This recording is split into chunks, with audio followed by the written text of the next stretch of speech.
U.S. President Donald Trump says he will waive economic sanctions against Iran. His decision will keep the 2015 nuclear deal alive for the time being. But he says this waiver will be the last and is meant to secure an agreement from European allies to fix what he says are flaws in the pact.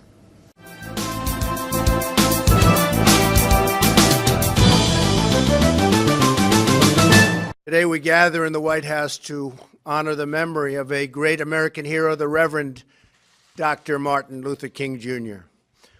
On January 15th, 1929, Martin Luther King, Jr. was born in Atlanta, Georgia. He would go on to change the course of human history.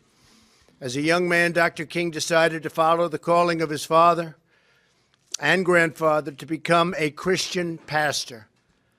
He would later write that it was quite easy for me to think of a God of love, mainly because I grew up in a family where love was central.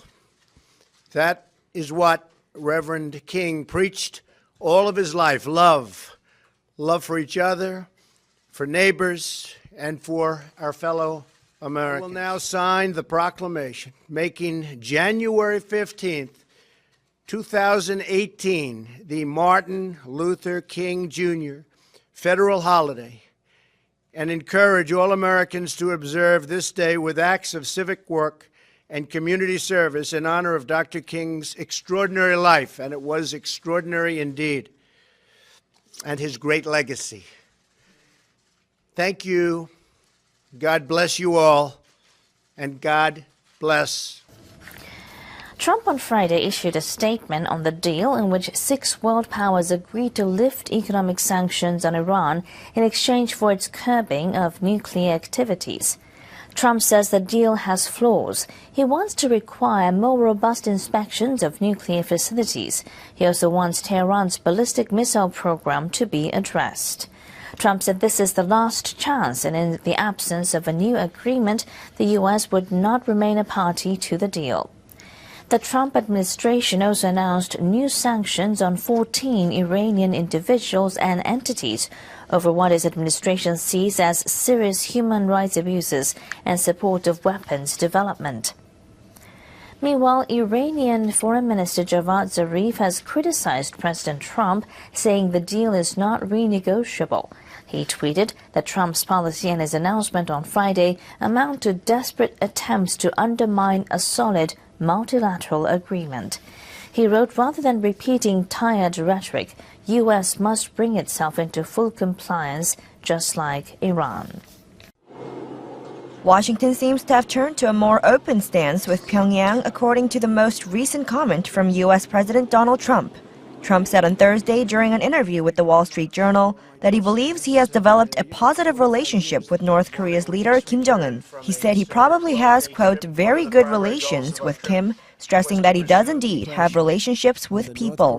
This is an apparent reversal in tone from his stance so far since taking office a year ago. Just last summer, he threatened fire and fury if Pyongyang were to pose any sort of threat to the U.S. He's also called Kim by several names, such as Little Rocket Man and Maniac. In the interview with the Journal, he said the combative tweets are part of a broader strategy and that he is a, quote, very flexible person. Washington's relatively open attitude toward the regime also comes amid thawing relations between South and North Korea after inter-Korean high-level talks took place on Tuesday, just ahead of the upcoming 2018 Pyeongchang Winter Olympics. Seoul and Washington have also agreed to postpone joint military drills until after the Games, which Trump said, quote, sends a good message to North Korea. When asked whether he has spoken directly with Kim, Trump declined to comment.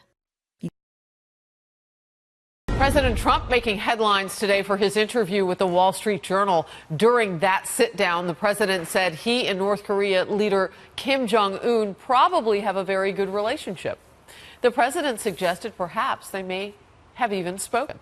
He also weighed in on potential bias at the FBI, saying text messages between officials involved in the special counsel's Russia investigation amounted to treason. And he insisted Mexico could pay for the border wall indirectly through NAFTA renegotiations. One of the reporters who interviewed the president is with me now, Luis Rednovsky, White House reporter for the Wall Street Journal. So, Luis, he hit a lot of important news points yesterday. Talk to me. Well, we did cover a lot of ground. Perhaps the top line for many people was the revelation from the president that he believes he has a very good relationship with Kim Jong-un, that he was happy to suspend military exercises on the Korean Peninsula until after the Olympic Games was completed, saying it would be inappropriate to have carried them out. He didn't say whether the two men had been in contact, but he left open the possibility that they had been. And when we asked him, whether the the Twitter messages in which he's traded tough talk with the North Korean leader suggested that perhaps they didn't have a very good relationship, he said, well, I'm flexible. And that in many ways, his relationships with 20 or 30 examples of people reflected that he could be best friends with somebody that he'd be having very tough talk with only a few days earlier. Sure. No, and it's an important point, too, because with the South and the North meeting recently and saying that there could be future talks, there has been kind of this hanging question mark about how involved we might get in terms of even sitting down and talking. So the president getting on the record about a relationship potentially being more positive than one would think from the tweets that they both have sent out is news. Certainly. We also asked the president if he felt in any way boxed out, or as if South Korea was trying to drive a wedge, or North Korea was trying to drive a wedge that would cut the U.S. out of the talks. And the president was very clear he did not see that being the case. He said if anyone was a master of wedging in situations, it was him, and that he believed that he would be playing a very valuable role going forward in this. But certainly that right now the relationship is very good. And we want to remind everybody, because I'm sure they can hear the sirens near you, it is live television, and obviously you're standing outside the White House, so we're going to hear what's going on around you. The president also weighed in on the potential bias at the FBI. What did he tell you? He did. This came up somewhat unprompted, but he was. We were asking about the Russia investigation, and he had some quite significant complaints about one of the FBI agents who had at some point been involved in the investigation, although he was later let go by Special Counsel Robert Mueller because of text messages in which he had referred to the potential of an investigation against President Trump being used as an insurance policy in some way to guarantee the outcome of the election. Now, this is Mr. Trump's interpretation of the tweets, of course, but the text messages, I apologize. But he felt that they amounted to treason and signaled that he interpreted that as part of this investigation being a broader witch hunt against him. You know, when you mention the word treason and the book that came out, Fire and Fury, last week, and Steve Bannon, his former White House chief strategist, whom he fired, the president did, being quoted so heavily in that book and now lawyered up and getting ready to talk to House Intel. Did he talk at all about Steve Bannon in this? And did you ask him about him? He did, and we did. The full transcript is on WSJ.com, and there's plenty of news in there for people who want to read it in full. What they will see is that he was very angry about what had happened with Steve Bannon, but also that there again he explained that there was a certain amount of flexibility, that he didn't know what the word permanent meant in reference to whether his break with Steve Bannon was indeed permanent.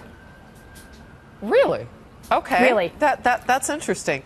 That came amid some very tough talk in which he said that Steve Bannon did not necessarily play a key role in his election victory, Sure. but again, that there was room for a possible coming together again. Oh, that's very interesting, because you know what Steve Bannon did.